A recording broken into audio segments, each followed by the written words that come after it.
Bonjour à tous et bienvenue dans Smart Patrimoine. Smart Patrimoine, l'émission qui vous accompagne dans la gestion de vos finances personnelles, mais l'émission qui décrypte également avec vous les enjeux et les actualités du secteur de la gestion de patrimoine. Une émission que vous pouvez retrouver tous les jours sur Bismart. Et au sommaire de cette édition, nous commencerons tout d'abord avec les clés de l'IMO, le rendez-vous dédié à l'immobilier, à l'investissement ou à l'acquisition immobilière.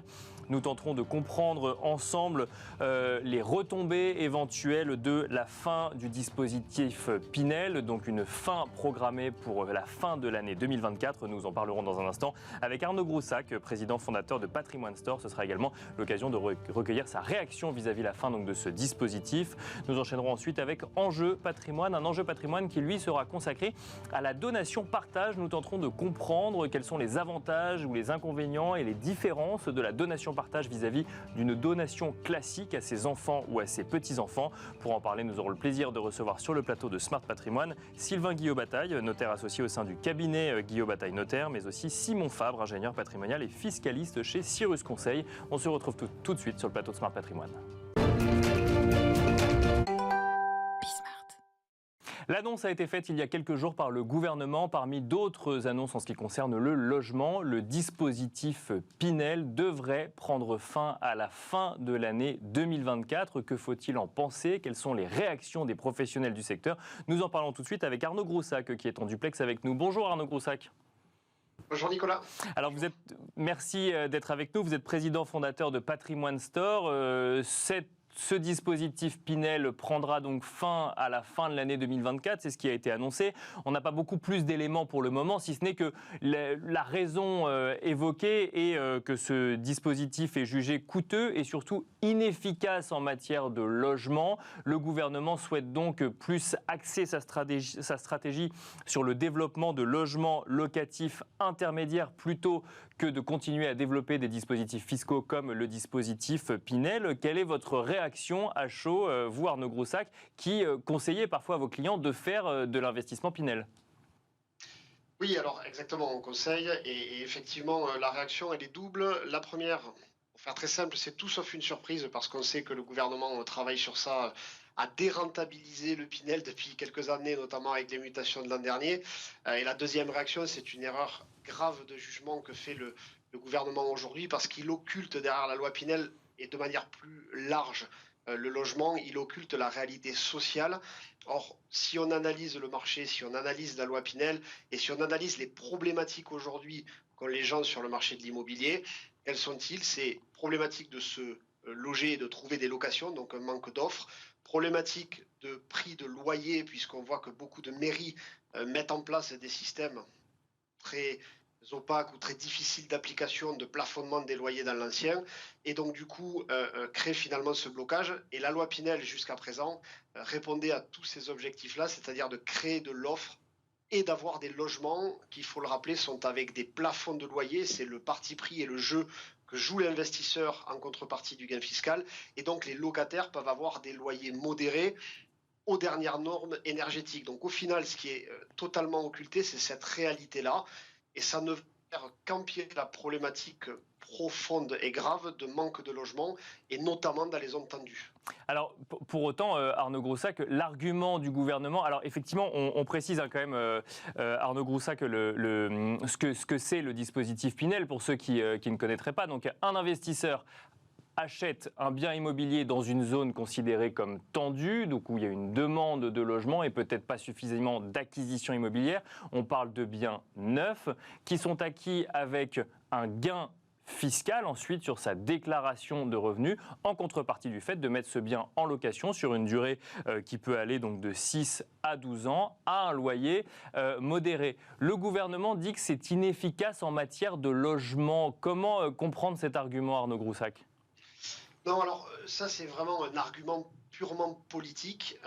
La vraie raison derrière, c'est baisser à tout prix les niches fiscales. Ça, c'est pas d'aujourd'hui, ça n'est pas que sur la loi Pinel, on le voit apparaître. Là aujourd'hui, maintenant, le nouveau débat, c'est réguler encore plus fort les locations Airbnb. Donc on voit que l'immobilier dans sa globalité doit subir une réduction de niche fiscale. La vraie raison, elle est là. Après, il faut bien habiller la mariée parce qu'il faut bien faire passer la pilule à l'ensemble des acteurs du marché, que ça aille du promoteur jusqu'aux commercialisateurs comme nous, mais aussi jusqu'aux locataires, parce que clairement aujourd'hui, la loi Pinel est loin d'être inefficace pour les gens qui se logent dedans.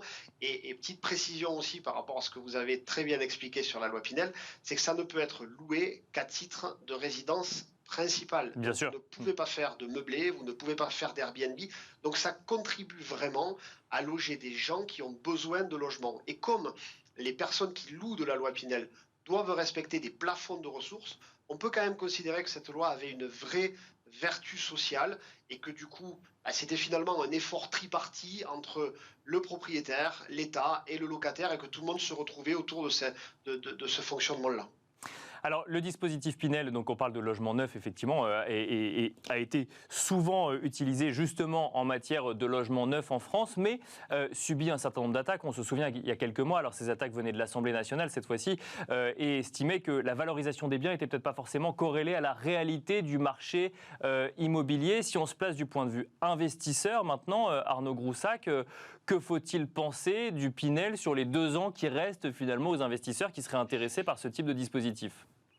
Alors, il y a 2 choses dans la valeur du bien qu'il faut comprendre. La première, c'est que effectivement, alors petite aussi idée reçue, le Pinel concerne le neuf, mais aussi dans certains cas du réhabilité. Mais peu importe, parlons du neuf qui est 95% de l'offre aujourd'hui. Le neuf subit de plein fouet aussi l'augmentation des normes. Donc dans le coût, il faut en prendre en compte. Il faut le prendre en compte et il faut arriver à comprendre cette équation-là. Parce qu'aujourd'hui, un promoteur, si vous voulez que sur un programme immobilier, il y ait de l'investisseur et de l'accession à la propriété, pour que le promoteur il obtienne la garantie financière d'achèvement, c'est-à-dire qu'on puisse aller au bout du projet. Or aujourd'hui, quelqu'un qui achète pour y vivre, jamais ou très rarement, il se positionne 2 ans avant la livraison. Donc vous avez toujours la première partie de commercialisation qui est faite auprès des investisseurs et la deuxième partie qui est faite auprès des primo-accédants, ce qu'on appelle les primo-accédants. Et donc c'est cet équilibre-là qui va être rompu parce qu'aujourd'hui vous allez dire à des gens qui accèdent à la propriété, vous allez attendre 3 ans avant d'être livré de votre bien. Et donc par rapport au prix, on peut retourner dans l'autre sens, et si vous avez sur un programme des gens qui investissent, mais aussi des gens qui achètent pour y vivre, et eux n'ont pas d'aide, à part le prêt à taux zéro, on peut donc considérer que le rapport prix-norme est cohérent. Aujourd'hui, qu'est-ce qu'il faut attendre pour répondre à votre question sur les 2 ans de la loi Pinel ? Très clairement, aujourd'hui, on voit que la Pinel Plus, elle ne prend pas et elle n'y arrive pas pour 2 raisons. Parce que, vous avez les normes de construction qui ont augmenté. Donc en Pinel Plus, on rappelle à nos auditeurs qu'on est en RE 2020, donc on est sur une norme thermique plus chère à construire. Sauf que ni le gain fiscal ni le loyer n'ont été revus à la hausse. Donc les investisseurs, ça coûte beaucoup plus cher, donc ils n'y vont pas. Et la deuxième problématique sur la Pinel Plus, c'est que dans les annonces du gouvernement, ils vont, via la Caisse des dépôts et Habitat, racheter pour 50 000 logements qu'ils vont porter en foncière. Et donc c'est autant de logements, pour 12 milliards quand même, qui vont sortir du parc à la vente, à la découpe. Et donc ça va créer encore plus une pénurie d'offres. Donc tout ça pour dire que la loi Pinel Plus est très peu rentable sur les zones tendues, à quelques exceptions, première, deuxième couronne parisienne parce qu'on est en zone A, et que pour les 2 ans à venir, il vaut mieux privilégier, même si elle a moins de gains fiscaux, l'ancienne version de la loi Pinel, donc qui est sur la RT 2012 et qui va avoir un gain fiscal globalement de 15% sur 9 ans, donc à peine 3% de moins. Mais comme les coûts à la construction sont moins chers, ce sont des programmes qui ont déjà été vendus depuis 1 an et qui ne font pas partie du plan de rachat par la Caisse des dépôts. Donc globalement, vous allez trouver plus d'opportunités dans l'ancienne version que dans la nouvelle qui coûte, et on l'a déjà dénoncé depuis qu'elle avait été annoncée par l'ancienne ministre du Logement, mais qui était de toute façon déjà dès le début vouée à ne pas être rentable. Justement, Arnaud Groussac, alors vous nous l'avez déjà un petit peu dit, mais quel retour vous pouvez nous faire sur les quelques mois d'existence du dispositif Pinel Plus ? Est-ce que le sujet, c'est juste la rentabilité vis-à-vis des investisseurs ? Parce qu'on parle quand même de biens qui sont efficients énergétiquement, donc globalement ça peut être un investissement de long terme, ou est-ce qu'il y a aussi peut-être un sujet d'offre ? Alors vous avez les deux. Le sujet d'offre, effectivement, les promoteurs aujourd'hui, vu les faibles volumes de commercialisation, ne sortent plus les programmes. Pour rappel, la grande majorité des promoteurs se situent entre moins 35 et moins 70% de production par rapport à il y a 2 ans. Donc, il faut quand même rappeler ce chiffre-là. Bien sûr. Donc, ils ne sortent plus les programmes parce qu'ils ne sont plus rentables et qu'ils vont être trop longs à commercialiser.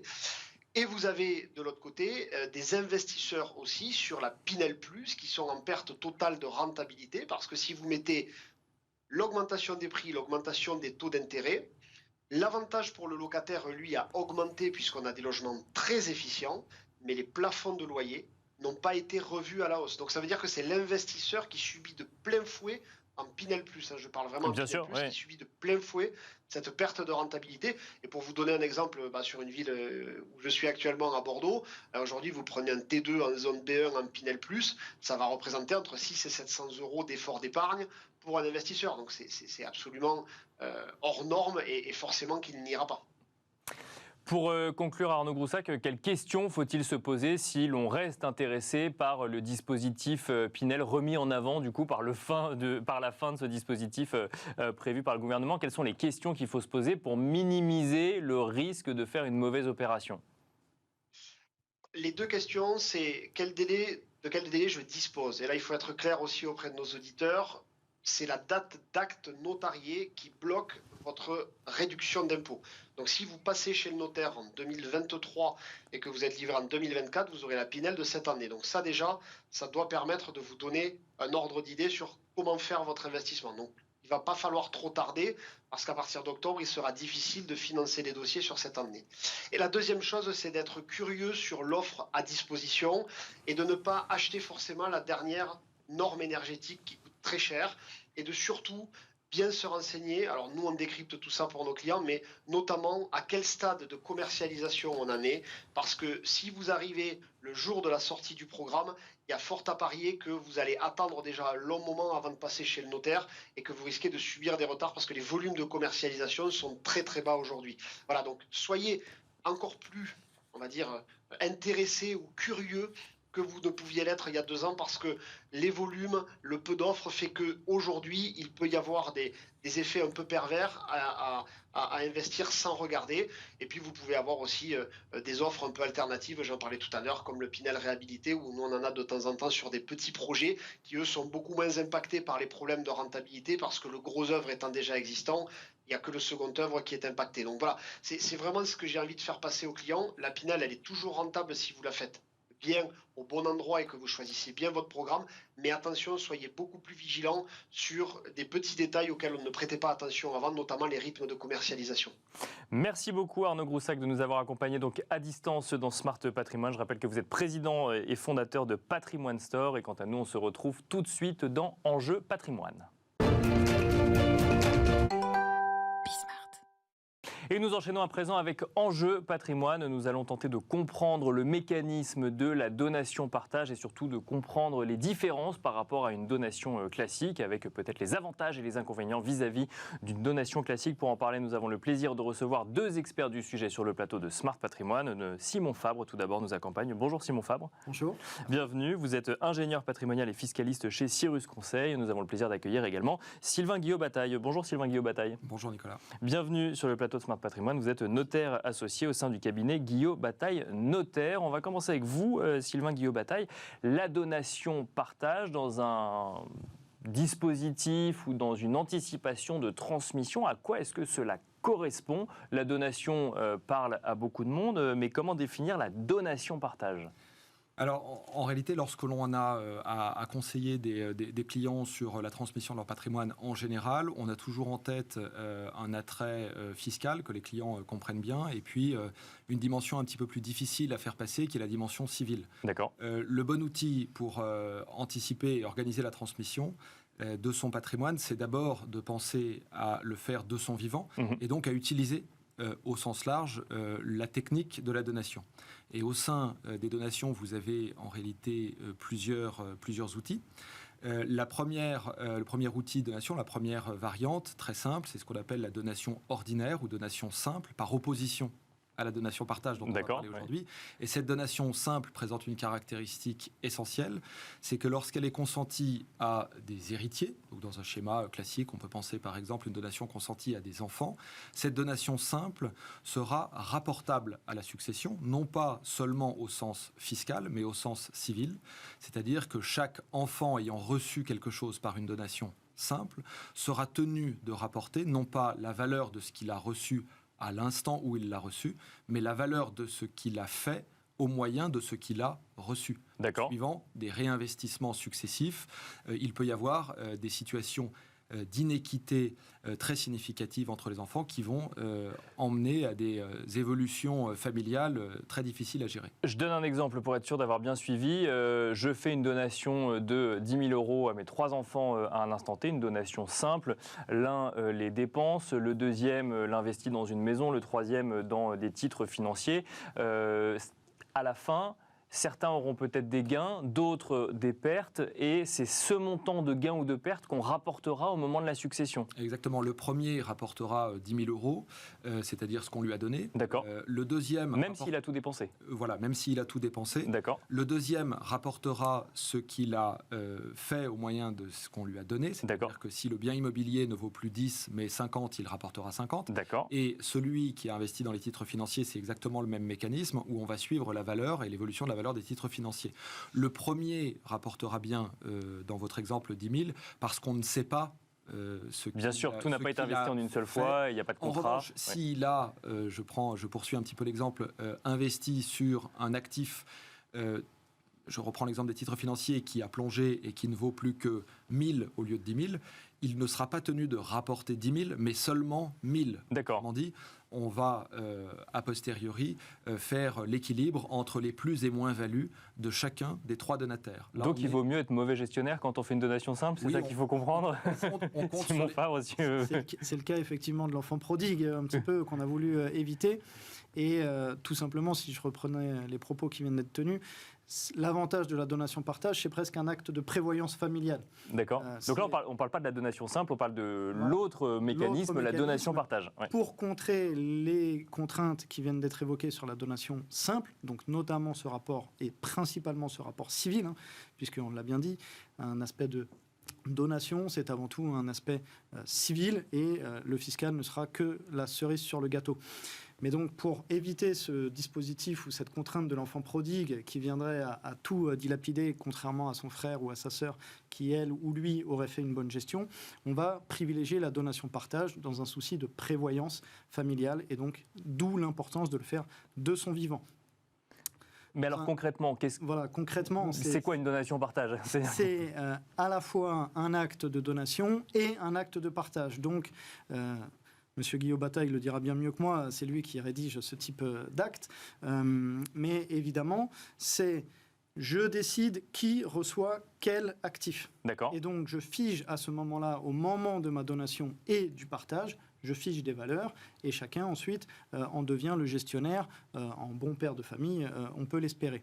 Et c'est typiquement des actes qui vont être utiles justement pour s'assurer dès à présent d'une cohérence dans la transmission du patrimoine par rapport à la gestion, à la réalité des envies des héritiers, et notamment on peut y penser dans la transmission d'une entreprise, puisque c'est la possibilité pour un enfant en particulier d'être aux affaires, pas forcément pour les autres, mais cet enfant qui est aux affaires n'a pas nécessairement envie de continuer d'enrichir par son travail personnel, ses frères et sœurs. Et alors, on peut justement partager les différents actifs. Je vous propose de continuer sur l'exemple qu'on avait et après peut-être de trouver un exemple pour l'entreprise qui est un cas effectivement particulier. Sylvain Guillaume Bataille, je reprends l'exemple des 3 fois 10 000 €. Si l'un fait fortune à partir de ces 10 000 €, l'autre perd tout et le troisième effectivement l'investit dans la vie courante, ce qui sera rapporté à la fin en matière de succession à partir du moment où on est passé devant un notaire et qu'on a fait une donation partage, c'est 10 000 € chacun. Exactement. Et fin de l'histoire. Alors oui. Pas tout à fait. Non, alors, ce que vous dites est exact, sauf à préciser justement qu'on ait dispensé de rapport, donc c'est même pas rapporté à la succession, précisément parce que ce qui a été reçu et transmis par donation, partage, ne doit pas être rapporté. Et c'est parce que ça ne doit pas être rapporté que chacun peut conserver ce qu'il a reçu, et on dit que les valeurs sont figées. Donc on a transmis 30 000 euros, 10 000 à chacun des 3 enfants. D'accord.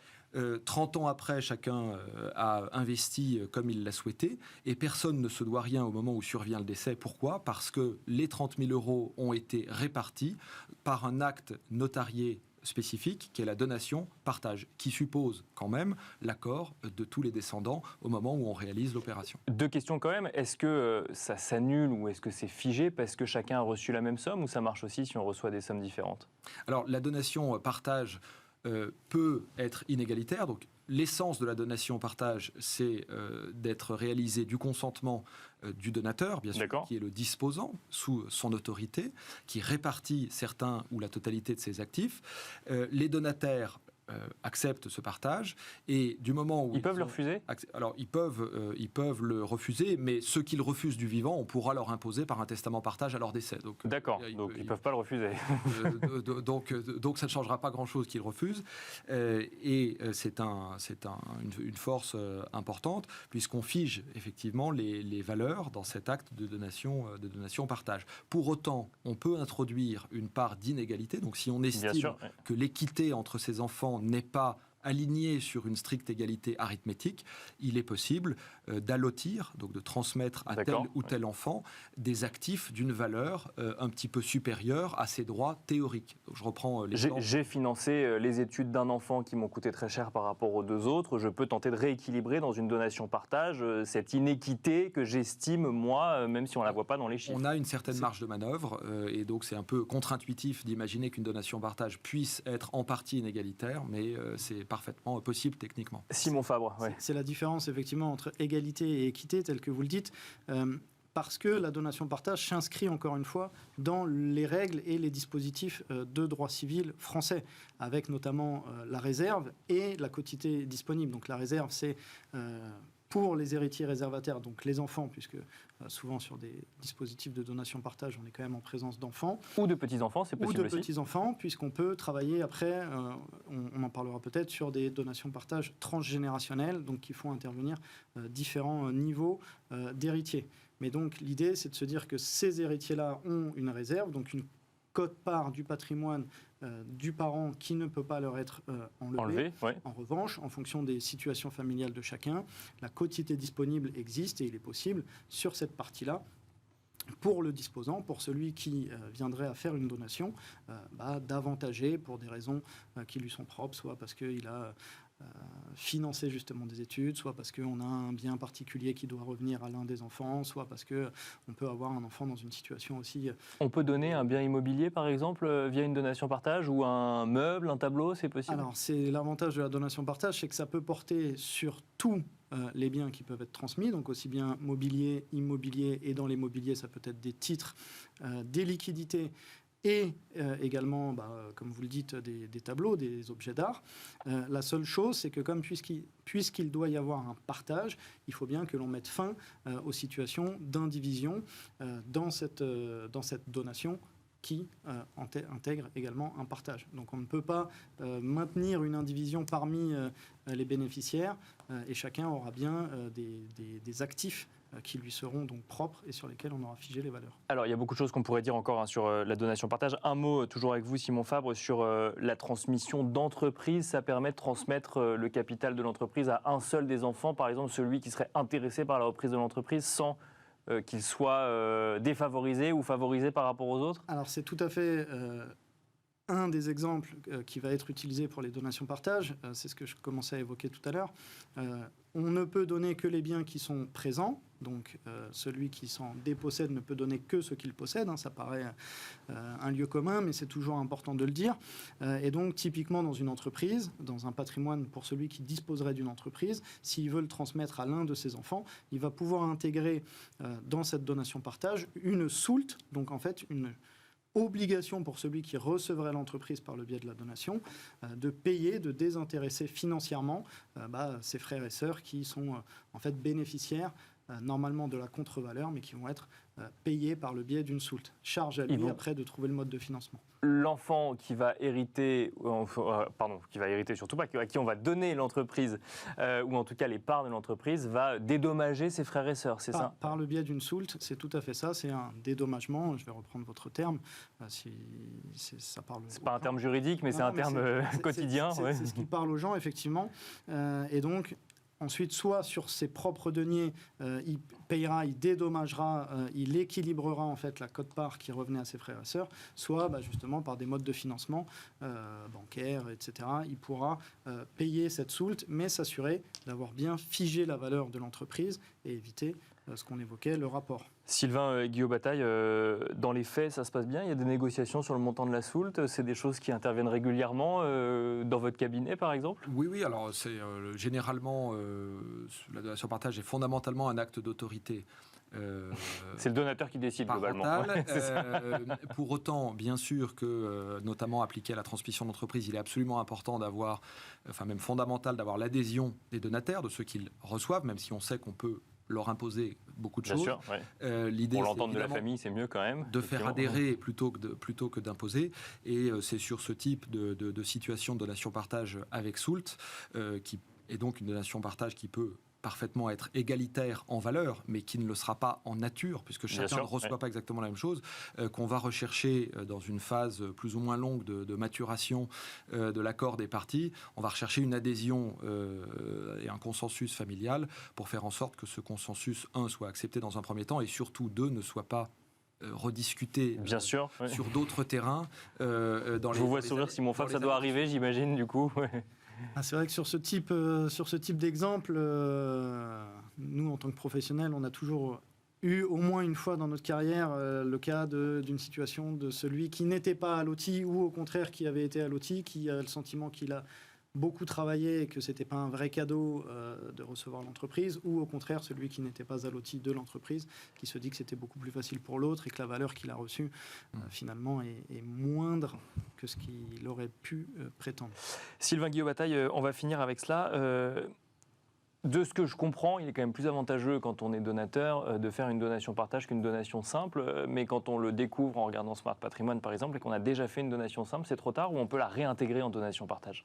Alors, c'est pas trop tard. Lorsque une ou plusieurs donations simples ont été faites et qui sont donc des donations faites à des enfants qui sont susceptibles d'être rapportés, qui doivent être rapportés au moment du décès, il est possible du vivant du donateur de rechercher l'accord de tous et de se mettre d'accord pour signer une donation partage qui ne comportera aucune donation nouvelle, qui ne comportera que la réincorporation des biens précédemment donnés, permettant ainsi de figer les valeurs pour l'avenir et éviter de subir les inconvénients de la donation simple. Mais là, cette fois-ci, il faut l'accord de tous. Et là, il faut l'accord de tous pour réincorporer. Merci, messieurs. On n'a pas parlé du coût fiscal. Il y a une différence entre la donation simple et la donation partage? C'est le même mécanisme? Pas de différence, pas d'inconvénient. Il n'y avait pas d'abattement qui soit réservé au don manuel ou à la donation simple qu'on ne puisse pas utiliser en donation partage. Merci, messieurs. Merci, Sylvain Guillot-Bataille, notaire associé au sein du cabinet Guillot-Bataille Notaire. Merci, Simon Fabre, ingénieur patrimonial et fiscaliste chez Cyrus Conseil. Merci à vous également de nous avoir suivis et je vous donne rendez-vous très vite sur Bismart.